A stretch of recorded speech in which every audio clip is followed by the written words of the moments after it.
अस्सलाम वालेकुम। अबरार रशीद एक मरतबा फिर आपकी खिदमत में हाजिर है और मेरी आपसे रिक्वेस्ट है कि अगर अभी तक आपने मेरे चैनल को सब्सक्राइब नहीं किया या पहली दफ़ा मेरी वीडियो देख रहे हैं तो चैनल को सब्सक्राइब कर लें। नोटिफिकेशन के लिए बेल आइकन पर ज़रूर क्लिक करें और अगर आपको वीडियो पसंद आए तो लाइक का बटन भी प्रेस कर दें।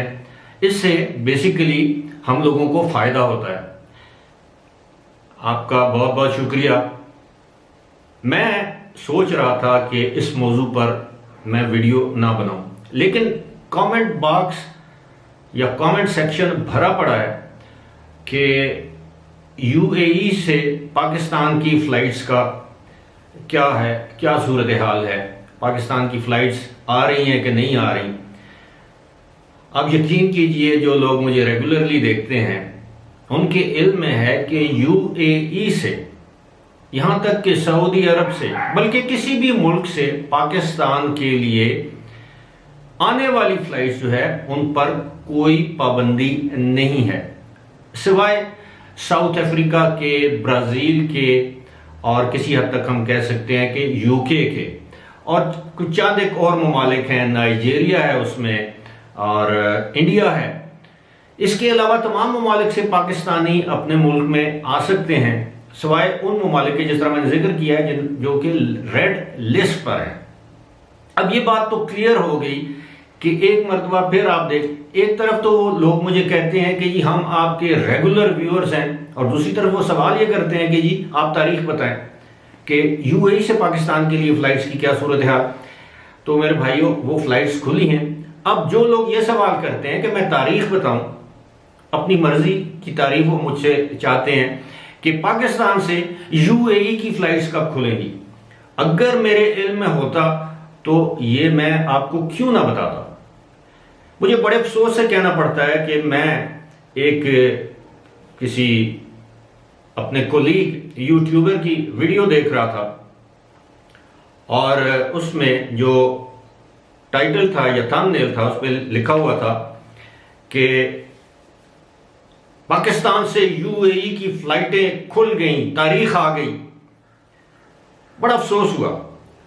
खैर, मैंने वो वीडियो तो नहीं देखी, लेकिन वीडियो के नीचे जो कमेंट्स मैंने देखे हैं, एक शख्स ने उन पे जो खराफात उसमें लिखी हुई थी अपने कमेंट्स में, वो आप, ये मेरे जो कुत्ते हैं ना जी, बस कुत्ते कुत्ते ही होते हैं। अब मैं क्या, ये आपस में लड़ते हैं दिन में कोई 15 मरतबा, भी फिर इनकी लड़ाई हो रही है।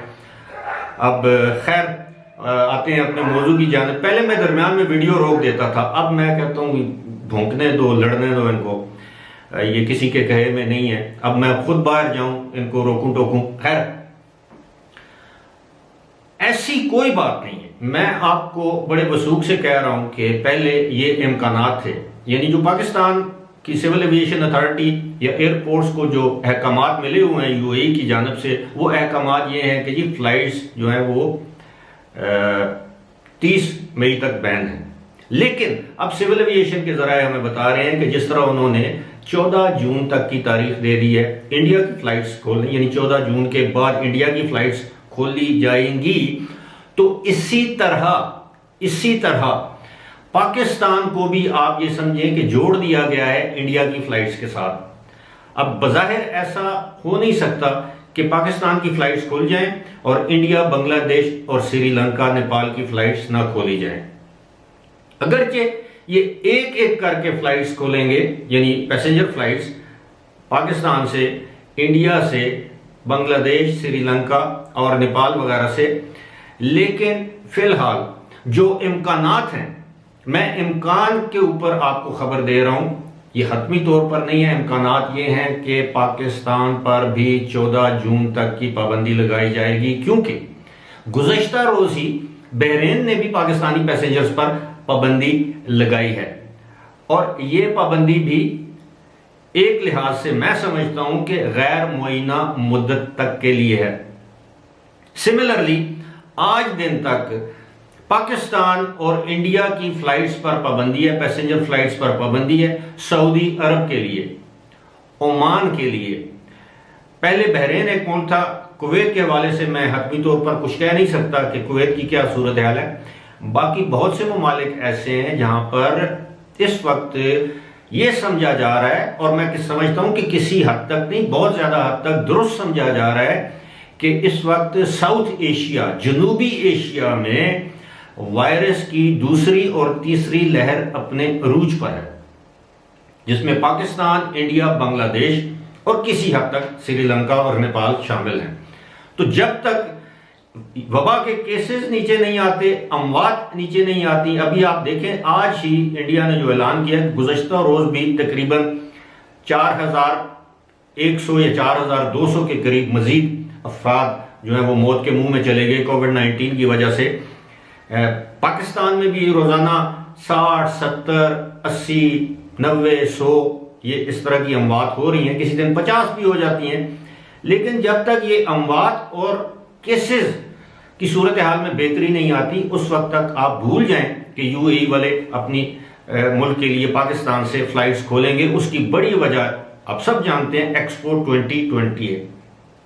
अपने तौर पर मैं गुमान कर सकता हूं कि 1 जुलाई आप जहन में रखें कि 1 जुलाई से शायद ये फ्लाइट्स खुल जाएं, लेकिन मुझे ऐसा महसूस नहीं होता। मुझे अब भी ये लगता है कि 14 जून और 1 जुलाई के दरमियान ये फ्लाइट्स खोली जाएंगी, डिपेंडिंग अपॉन द सिचुएशन जो we are facing in India and Pakistan.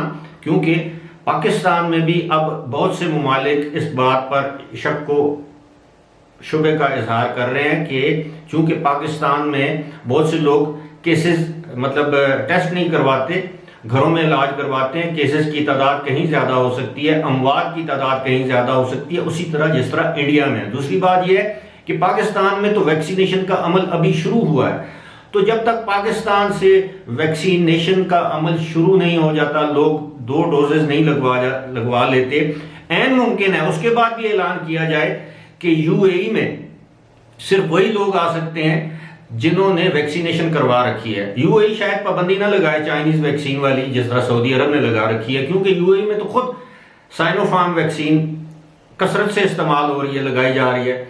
Ban इसी तरह पाकिस्तान में भी ये पाबंदी लगाई जा सकती है। दुनिया के बहुत से ममालिक, मैं इस पर भी वीडियो करूंगा, दुनिया के बहुत से ममालिक ऐसे हैं जिन्होंने इस वक्त ये पाबंदियां लगा रखी हैं कि बाहर से आने वाले सियाह या गैर मुल्की या रेजिडेंट वीज़ा होल्डर जो उन ममालिक में जाना चाहते हैं, उनके लिए लाजमी है कि उनके पास डबल वैक्सीनेशन हो, यानी वैक्सीनेशन की 2 डोजेज हों। अब तो तीसरी डोज की बात की जा रही है। तो आपकी तरह मैं भी दुआ गो हूं कि जल्द अज जल्द फ्लाइट्स खुल जाएं, लेकिन कतन इस तरह की वीडियोस पर ध्यान मत दें जो आपको तारीख ऊपर तो टाइटल के ऊपर तो तारीख लिख देते हैं, लेकिन वीडियो के अंदर कुछ नहीं होता। फिलहाल इसी के साथ मुझे दीजिए इजाजत। खुदा हाफिज।